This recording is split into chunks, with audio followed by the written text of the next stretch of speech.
오늘 우리에게 주신 하나님의 말씀 마태복음 6장 11절부터 13절까지 마태복음 6장 11절, 12절, 13절 이렇게 세 절의 말씀을 우리 같이 한 목소리로 읽겠습니다. 함께 읽겠습니다. 오늘 우리에게 일용할 양식을 주시옵고 우리가 우리에게 죄 지은 자를 사하여 준 것 같이 우리 죄를 사하여 주시옵고 우리를 시험에 들게 하지 마시옵고 다만 악에서 구하시옵소서. 나라와 권세와 영광이 아버지께 영원히 있사옵나이다. 아멘. 주님께서 가르쳐 주신 기도, 예수님의 기도, 오늘 두 번째 시간입니다. 지난 주일에 했던 내용을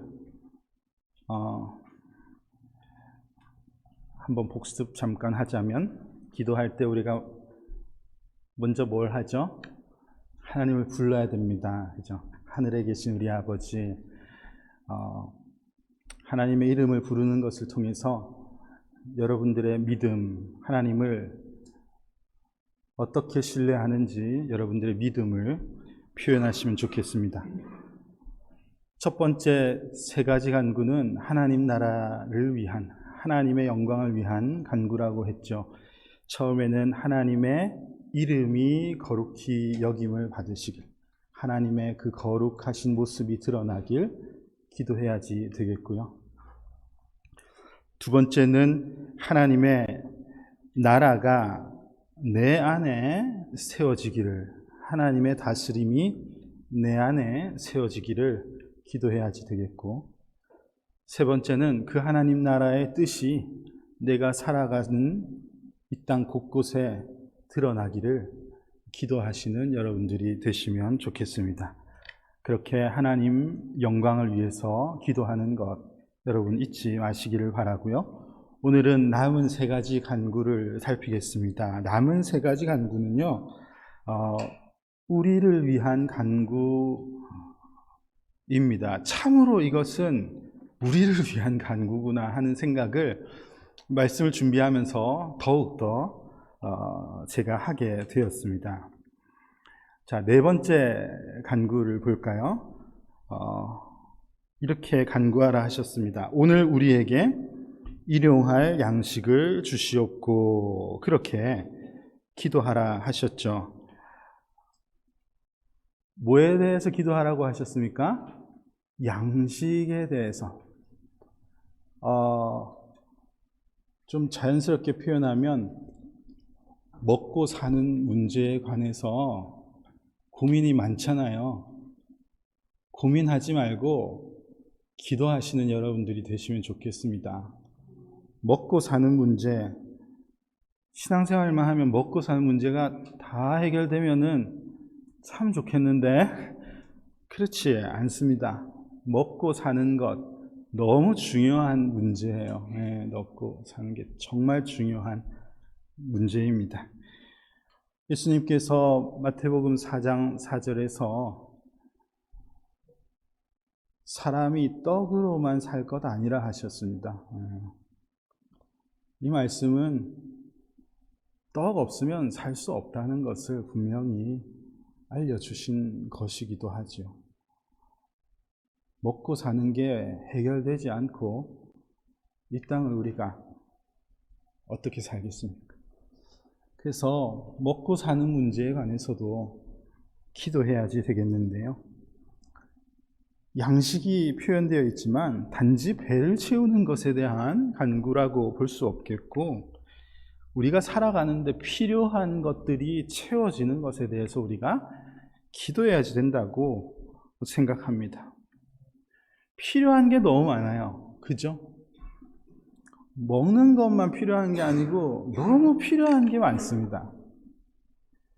계속 뭘 오더해야 돼요. 계속 또 오더하고 계속 집 앞에 배달되어 오시죠? 계속 배달을 해야지 됩니다. 엄청 배달했는데 또 뭘 사러 가야지 돼요. 엊그저께 장 봤는데 또 보러 가야지 됩니다. 계속 끊임없이 우리는 필요한 게 많고 필요한 것 채워도 끝이 없고 더 좋은 것 갖고 싶고, 맞죠?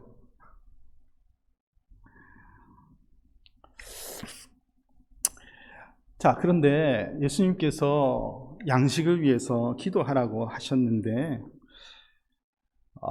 이 내용은 너의 필요한 것을 기도할 때 그 필요한 게 반드시 채워진다 라는 것을 가르쳐 주시는 내용은 저는 아니라고 봅니다.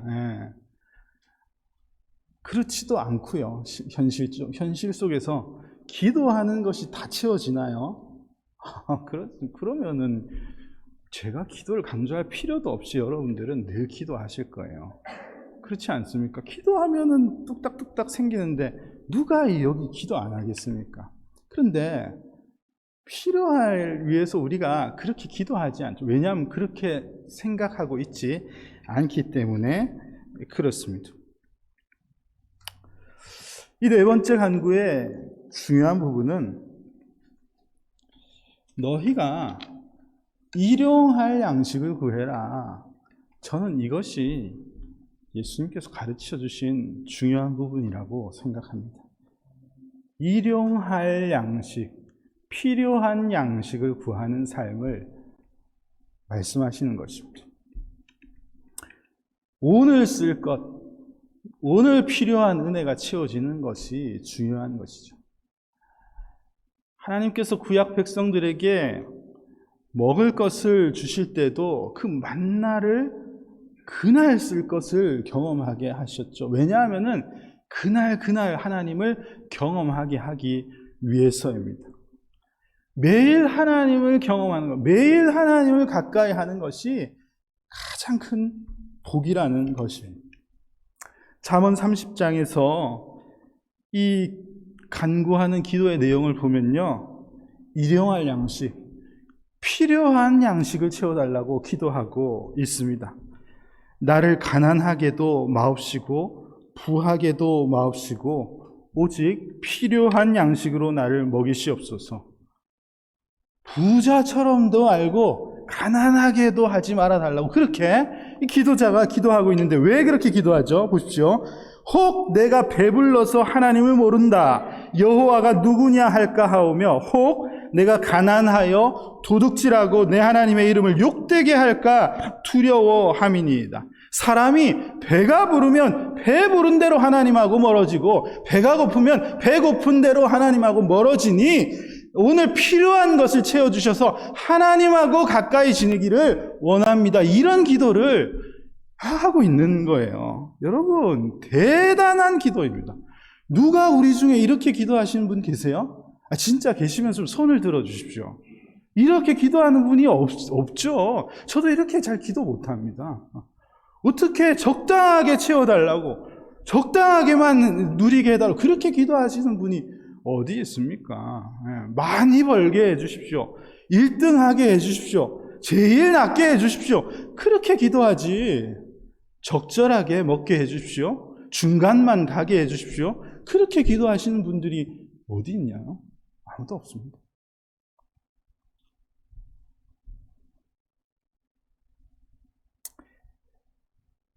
너무 어려운 기도죠.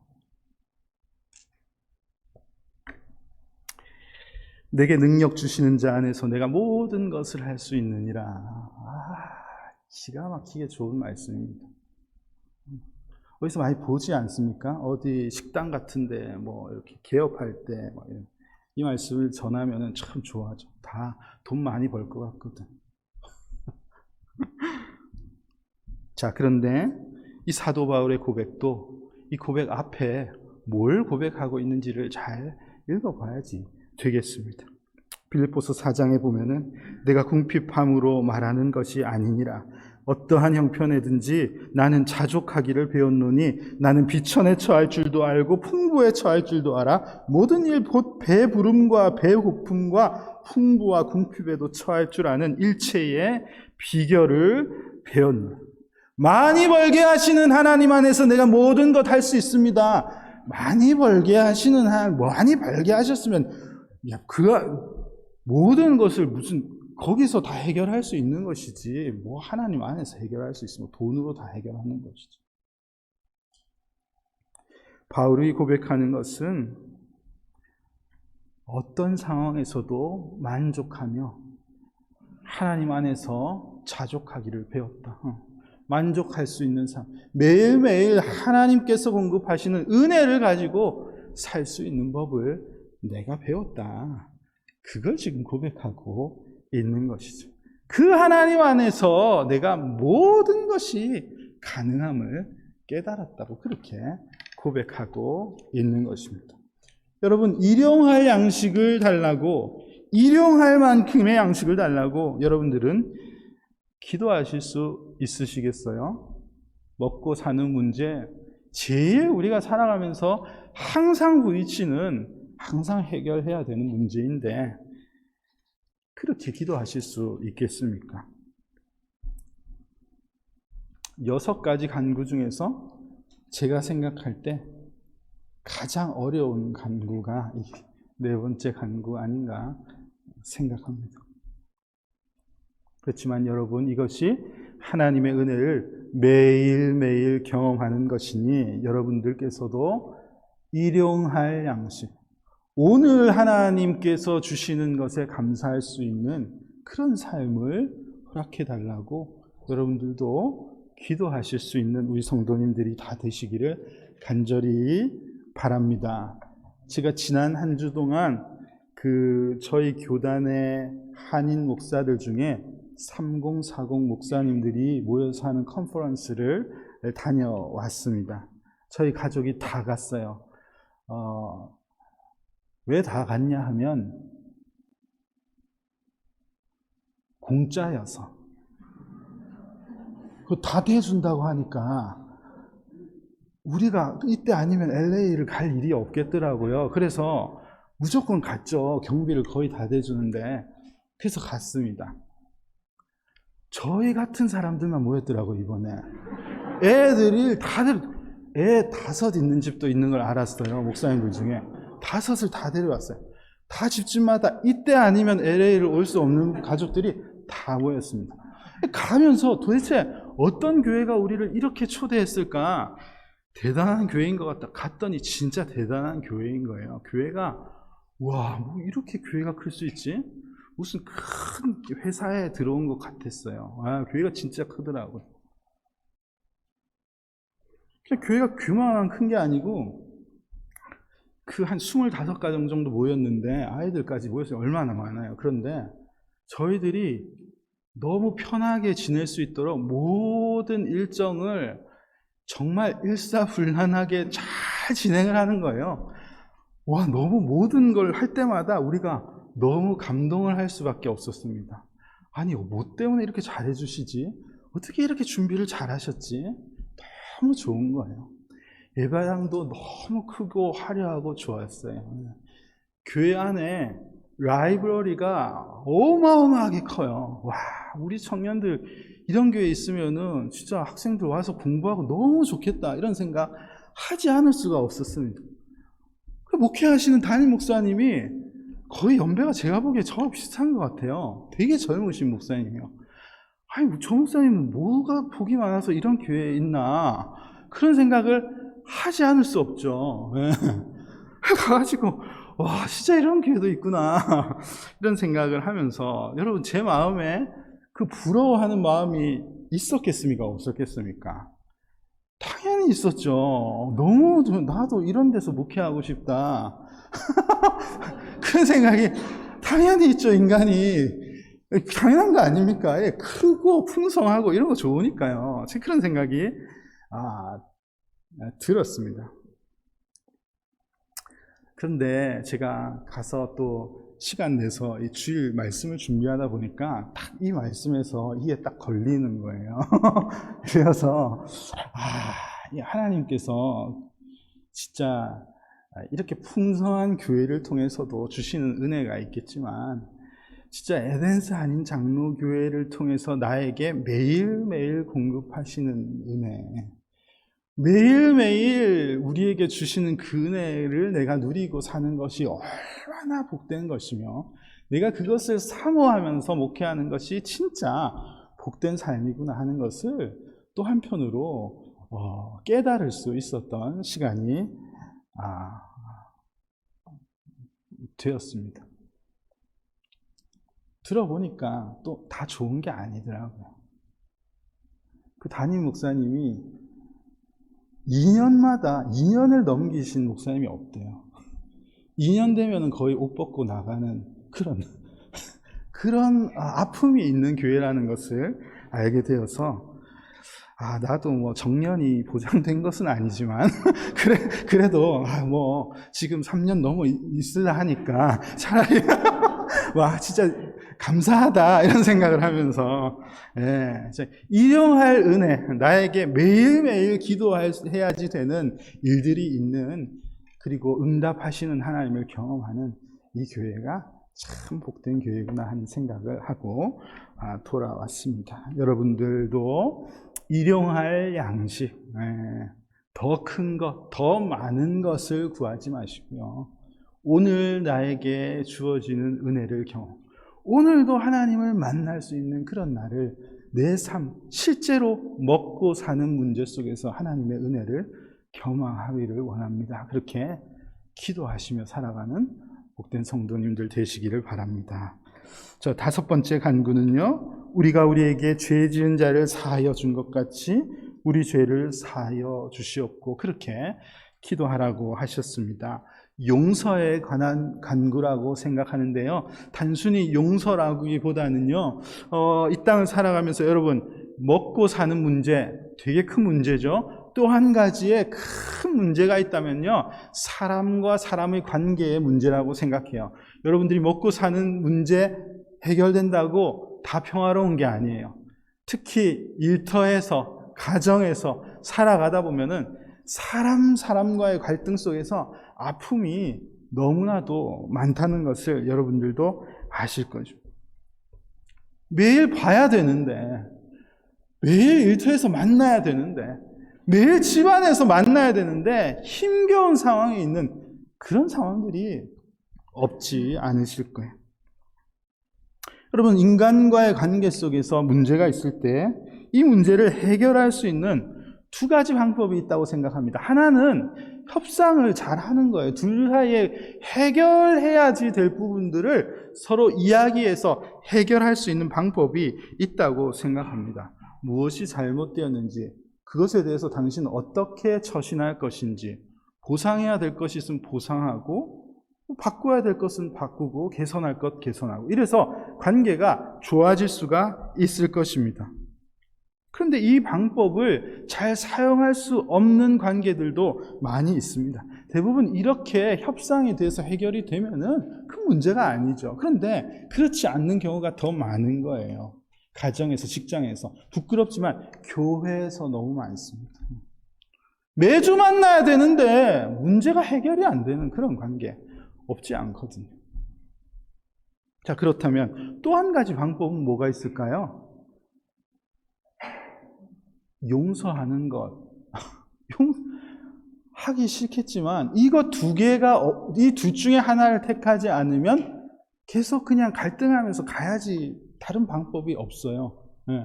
협상해서 고쳐나가거나 아니면은 용서하거나 둘 중에 하나를 선택해야 됩니다. 그럼 마태복음 18장에 보면 예수님께서 교훈하실 때 한 가지 비유를 사용하셨는데, 이 비유의 제목은 용서할 줄 모르는 종의 비유입니다. 10,000달란트를 빚진 종이 나오죠. 주인이 그 10,000달란트를 없이 해 주셨죠. 탕감했습니다. 10,000달란트를 빚졌다는 것은 해결할 수 없는 갈등의 문제를 가지고 있다는 거예요. 갚을 수 없거든요. 해결할 수 없는 갈등의 문제를 이 주인은 용서하는 것으로 해결해 주신 것이죠. 그런데 이 종이 100데나리온, 조그만 빚을 자신에게 진 자기 친구를 고소해서 옥에 가두어 버렸습니다. 주인이 그를 불러다가 말하되, 악한 종아, 내가 빌기에 내가 내 빚을 전부 탕감하여 주었거늘 내가 너를 불쌍히 여김과 같이 너도 내 동료를 불쌍히 여김이 마땅하지 아니하냐 하고 주인이 노하여 그 빚을 다 갚도록 그를 옥졸에게 넘기니라. 여러분, 이 비유는 베드로가 예수님을 찾아와서 질문한 것에 대해서 예수님께서 대답하신 것인데요. 이 질문이 뭐였냐면 도대체 사람을 몇 번이나 용서해야 됩니까? 이게 질문이었습니다. 이 인간 관계 속에서 용서할 수 없는 일들이 자꾸 일어나는데 이거 어떻게 해결해야 됩니까? 이게 질문이었습니다. 우리 일상에서도 반복되는 것이죠. 용서하고 싶으나 용서할 수 없고 그래서 계속 아픔을 가지고 살아가는 그런 관계 어떻게 해결해야지 되는지에 대한 질문을 했을 때 예수님께서 이 비유를 통해서 답을 해 주셨다는 겁니다. 예수님의 결론은 35절에 이렇게 나오는데요. 너희가 각각 마음으로 형제를 용서하지 아니하면 나의 하늘 아버지께서도 너희에게 이와 같이 하시리라. 자, 이 결론을 통해서 우리가 깨달아야지 되는 것은 내가 누군가를 용서하는 것과 하나님께서 나를 용서하시는 것이 관계가 없지 않다는 거예요. 이게 무슨 연결이 되어 있다는 것입니다. 이게 가장 중요한 거예요. 여러분, 사실상 우리는 인간관계 속에서 갈등이 있고 용서해야지 된다는 거 이론적으로는 잘 알죠. 용서하라고 하셨으니까요. 그런데 이게 잘 되지를 않습니다. 이게 마음처럼 잘 되면요, 뭐 어려운 게 있을까요? 잘 안 되는 거예요. 용서해야지 혹은 용서했다고 나도 생각하고 있지만 그건 착각이고 실제로 용서하지 않은 경우가 대부분인 거예요. 이거 어떻게 해결해야 됩니까? 이 교훈을 통해서 우리가 알아야지 되는 것은 우리가 사람을 그냥 용서할 수 있는 것이 아니구나 하는 것입니다. 하나님께서 내가 도무지 치를 수 없는 내 죄의 값을 다 탕감해 주신 그 은혜가 내게 있을 때에 비로소 그것이 가능하다는 것을 우리가 깨닫는 것이 이 비유를 통해서 우리가 알아야지 되는 것이라고 생각합니다. 예수님께서 5번째 간구를 말씀하실 때 죄 지은 자를 우리가 죄 지은 자를 용서한 것 같이 하나님께서도 우리를 용서해 주십시오. 말을 그냥 이렇게 평범하게 들으면은 내가 용서를 할 테니까 하나님도 용서해 주십시오. 내가 뭔가 조건을 걸고 거기에 대해서 하나님께서 그러니까 용서해 줘야 되는 거 아닙니까? 이렇게 말하는 것 같아 보이죠. 그러나 그것은 그렇지가 않습니다. 오히려 우리가 아직도 죄인 되었을 때, 여전히 우리가 누군가를 용서할 수 없는 입장이었을 때 우리를 먼저 사랑하시고 우리를 용서하시고 우리를 위해 십자가에서 우리의 죄의 값을 치르신 그 하나님의 은혜 때문에 우리가 용서를 받게 된 것입니다. 여러분, 삶을 살아가면서 치열한 문제들 많이 있는데요.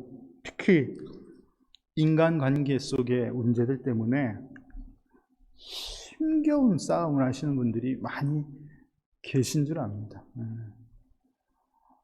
뭐 드러나시는 분들도 계시겠지만 드러나지 않게 속앓이를 하시는 분들도 많이 계실 거예요.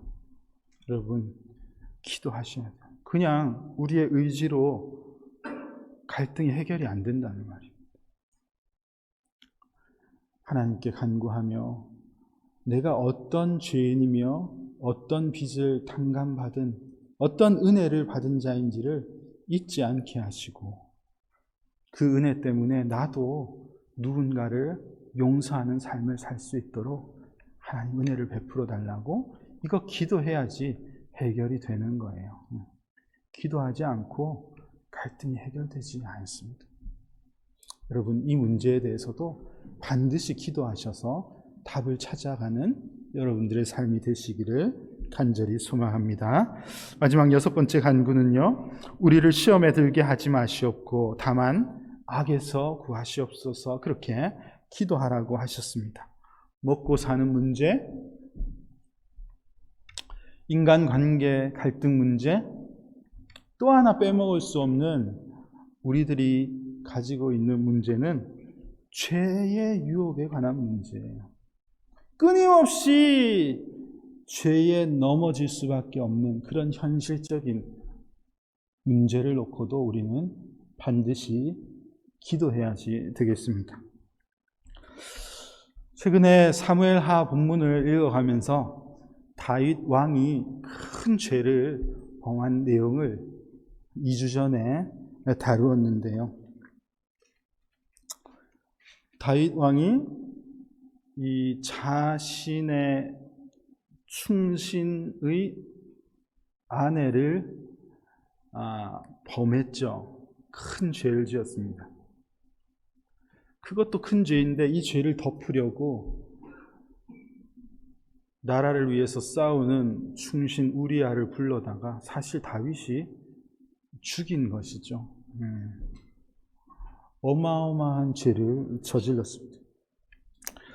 자, 이 사건이 사무엘하 11장에 나오는데요.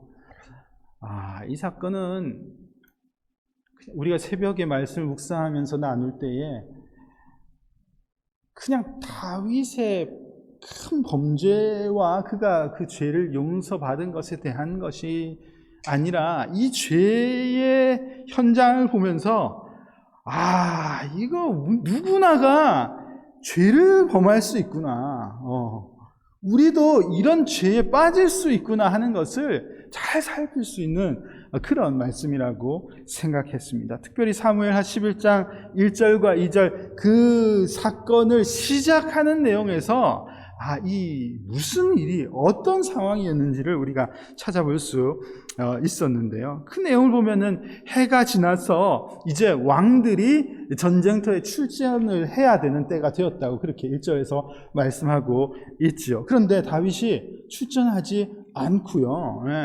뭐 하고 있습니까? 그냥 왕궁에 있었습니다. 왕궁에서 그냥 고민하고 나라를 위해서 신경 쓰고 있는 것이 아니고 뭘 하고 있었습니까? 한가하게 그날 밤이면 침대에서 잠이나 자지, 침대에서 일어나서 어디로 가죠? 왕궁 옥상을 거닐고 있는 거예요. 자, 이것은 죄가 있는 곳으로 몸이 자연스럽게 움직이는 우리의 아주 보편적인 죄인의 모습을 잘 드러내는 것이라고 생각합니다. 죄에 빠질 때 항상 이런 일이 일어나는 거예요. 자기 해야 할 일, 자기가 있어야 할 자리에 있지 않고요. 다른 짓을 하는 거예요. 다른 생각하는 겁니다. 괜찮을 거라고 생각하면서 다른 곳을 기웃기웃 거리는 것입니다. 이게 문제죠. 다윗이 옥상에 올라간 것이 문제다. 우리는 새벽에 그렇게 결론을 내렸었습니다. 이 어마어마한 사건의 발단은 다윗이 옥상에 한밤중에 올라간 것이 문제다. 왜 이러냐 말입니다. 왜? 여러분, 왜 뭐하러 이 왕이 그냥 왕궁에 편안하게 잠을 안 자고 왕궁 옥상에 올라가서 남의 집 샤워실을 기웃기웃하냐 이 말입니다. 그 옥상에 가면 뻔히 아랫집이 보이는 것을 몰랐을까요? 알았을까요? 알고 올라가는 거죠. 이게 바로 죄에 우리의 몸을 그냥 맡기는 거예요. 그냥 알고도 그냥 그 길을 쭉 걸어가는 겁니다.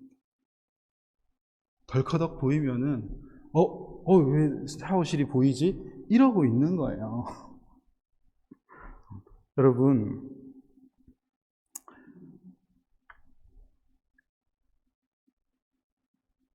가지 말아야 할 곳으로 우리의 발과 우리의 시선이 가지 않도록 기도하라고 가르쳐 주신 거예요. 아시겠습니까? 네.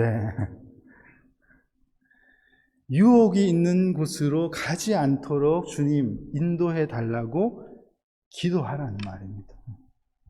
우리는 가면 무조건 빠지거든. 그러니까 그 유혹이 있는 자리로 가지 않는 것이 다행인 거예요.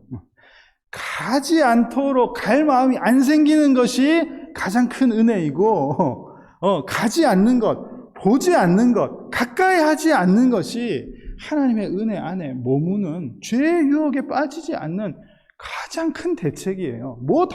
무슨 대책이 있습니까? 그래서 하나님 오늘도 내 발이 죄의 유혹이 있는 곳을 향하지 않도록, 그 자리에 가지 않도록, 가까이 하지 않도록, 죄의 유혹에 있는 것 자꾸 살펴보지 않도록 해달라고 기도하라는 거예요. 이게 제일 중요하죠. 버텨낼 수 있는 분이 있어요? 없습니다. 청년, 장년, 노년 누가 버틸 수 있습니까? 특별히 피가 끓는 청년들 조심해야죠. 항상 조심해야 됩니다. 그런 자리에 안 가도록 하는 것이 방법이에요. 안 가는 것, 안 가고 사는 것, 와 재미없게 사네, 그게 아니고 참으로 다행인 겁니다. 하나님께서 여러분들을 보호하시는 거예요. 기도해야지. 직분자는 교회 오래 다녔으면 거뜬한가요? 아니요. 목사, 장로, 집사 누구든지 예외가 없습니다. 내가 그 길로 걸어가지 않도록, 거기에 발을 들여놓지 않도록 오늘도 내 발걸음을 이끌어 달라고. 여기 lead us, deliver us, 그렇게 해달라고 기도하는 것이 우리의 기도해야지 되겠습니다. 여러분, 우리가 살아가면서 부딪히는 이거 3대 문제라고 생각해요. 먹고 사는 문제, 맞죠? 먹고 사는 문제, 인간관계의 문제, 죄의 유혹의 문제, 이 3가지 문제. 이거 없으신 분 아무도 없을 거예요.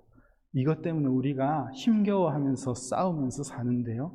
여러분들 기도하시면 좋겠습니다. 예수님께서 그래서 이 문제를 가지고 기도해야지 된다고 가르쳐 주셨으니 여러분들 꼭 기억하시고 기도하시는 여러분들이 되시기를 간절히 바랍니다.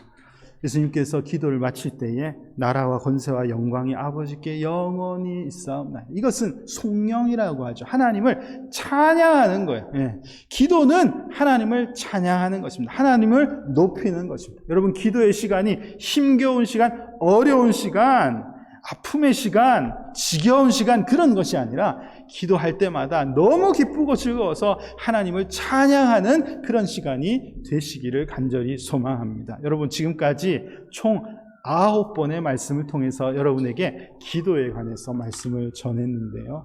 여러분, 조금이라도 변화가 있으신가요? 답이 하나도 없을까봐 너무 걱정이었는데 너무 감사해요. 여러분들에게 기도에 대한 생각, 기도의 삶이 조금이라도 변화가 있으시면 좋겠습니다. 기도 한 번도 안 하셨다면 기도 한번 해보시죠. 기도해 보십시오. 삶 속에서 기도해 보시고, 기도할 때 하나님께서 어떻게 그 사건을, 그 문제를 해결하시는지를 살펴보시면서 은혜를 누리시는 여러분들이 되시면 좋겠습니다. 가을은 먹는 계절이 아니고 가을, 이 선선한 가을에 얼마나 좋아요. 기도하시면 좋겠습니다. 시원한 날씨도 이제 시원해지고 낙엽이 떨어지고 얼마나 아름다운 이 지역이 많습니까? 그것을 거니시면서 기도하시면 좋겠습니다. 우리의 생각, 우리의 마음을 표현하며 하나님을 찬양하며 내 삶에 이런 사건과 문제들이 있는데 하나님 해결해 주시면 좋겠어요. 하나님과 대화하는 것이 기도인 것입니다. 여러분의 삶 속에 하나님과의 만남이 매일매일 일어나는 복된 성도님들이 되시기를 주님의 이름으로 축복합니다.